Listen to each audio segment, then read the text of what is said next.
तो दोस्तों 3 सालों में तीसरी बार इलेक्शन होने जा रहे हैं पुर्तगाल के अंदर। डेट अनाउंस हो चुकी है 18 मई 2025 को। आज से ठीक 2 महीने बाद इलेक्शन होंगे पुर्तगाल में। तो दोस्तों इसका क्या इम्पैक्ट होने वाला है हमारे लोगों के ऊपर, जिन लोगों के प्रोसेस हैं अभी आईएमए के अंदर पेंडिंग, प्रिंटिंग में या अंडर एनालिसिस, उस पे इसका क्या इम्पैक्ट होगा। आइए आपको वीडियो में पूरी इन्फो देता हूँ।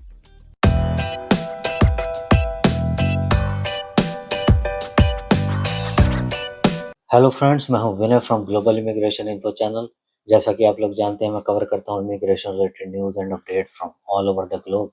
तो दोस्तों टाइटल आप देख चुके हैं, आज पुर्तगाल की बात होने वाली है। लेकिन वीडियो शुरू होने से पहले मेरा एक हम्बल रिक्वेस्ट है दोस्तों, अगर आपको इन्फॉर्मेशन अच्छी लगती है तो do like and subscribe my channel and share it as well. तो दोस्तों 3 सालों के अंदर तीसरी बार इलेक्शन होने वाला है। तो इतनी जल्दी तो हमारे इंडिया पाकिस्तान में भी इलेक्शन नहीं होते। तो एक यूरोपियन यूनियन की कंट्री से ये तवक्को नहीं की जाती। That's not a good thing. लेकिन दोस्तों काफ़ी सीरियस बात है कि करप्शन के एलिगेशंस लग रहे हैं।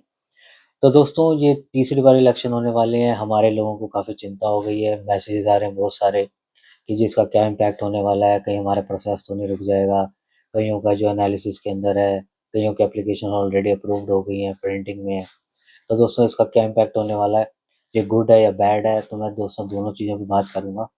तो सबसे पहले दोस्तों मैं आपको बता दूं, थोड़ा बैकग्राउंड दे दूं, क्योंकि बहुत से लोगों को पता ही नहीं है कि असल में जो लुइस मोंटेनेग्रो, जो अब एक्स पीएम है, उनके ऊपर एलिगेशन क्या था। दोस्तों असल में 2021 के अंदर उन्होंने एक कंपनी खोली थी, एक कंसल्टिंग फर्म।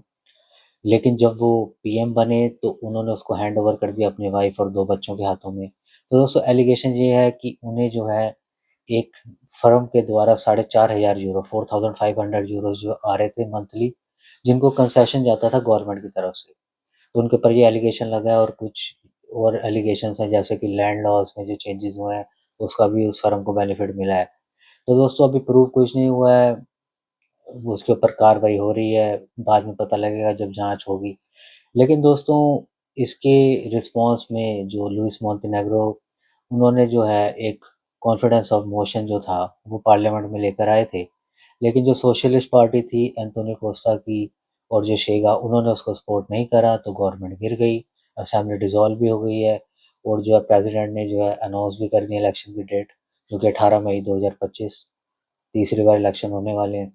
तो दोस्तों मैं आपको बता दूं कि ये खबर neither it's good nor bad for our people, ना ही अच्छी है ना ही खराब है। उसका रीज़न ये है दोस्तों कि इसको अच्छा इसलिए बताया जा रहा है कि जी क्योंकि लुइस मोंटेनेग्रो ने 5 लॉक वाला सिस्टम बंद कर दिया था।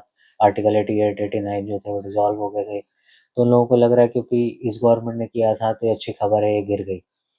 लेकिन दोस्तों ऐसा है नहीं। ऐसा इसलिए नहीं है क्योंकि वो उनकी इमिग्रेशन पॉलिसी है।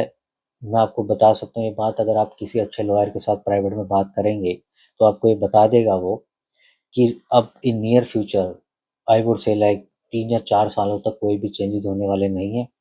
5 लॉक वाला सिस्टम दोबारा नहीं खुलने वाला, दैट्स फॉर श्योर। कोई मैटर नहीं करता कि दोबारा एंटोनियो कोस्टा की गवर्नमेंट आ जाए या दोबारा लुइस मोंटेनेग्रो की।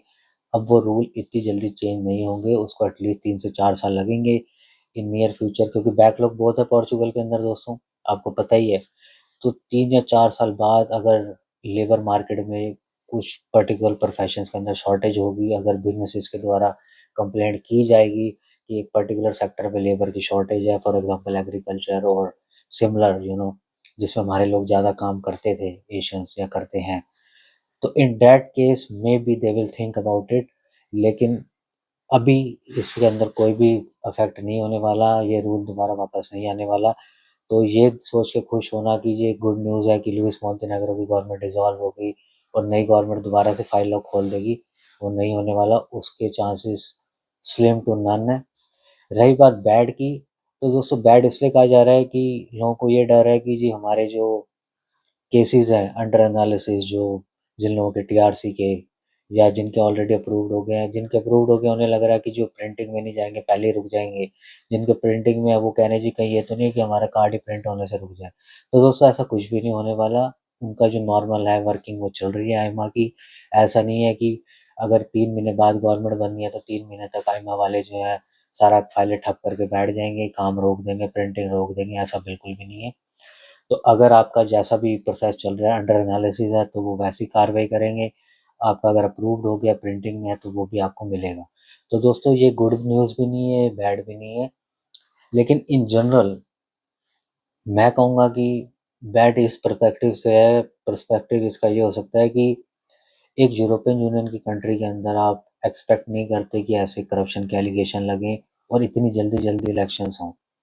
तो ये नॉर्मल नहीं है ईयू के अंदर पर्टिकुलरली कि 3 साल में तीसरी बार इलेक्शन हो रहे हैं, वो स्टेबल गवर्नमेंट ही नहीं है और एलिगेशंस भी करप्शन के हैं जैसे हमारे एशियन कंट्रीज़ के अंदर होते हैं। तो अगर उस सिनेरियो में देखें तो कोई अच्छी खबर नहीं है। लेकिन हमारे लोगों के पर्सपेक्टिव से देखें तो मुझे नहीं लगता कि इतना ज़्यादा कोई फ़र्क पड़ेगा अनलेस कि शेगा जो है वो पावर में आ जाए और बिल्कुल ही 360 डिग्री टर्न हो जाए इमिग्रेशन पॉलिसी में। लेकिन उसके चांसेस भी स्लिम टू नन है।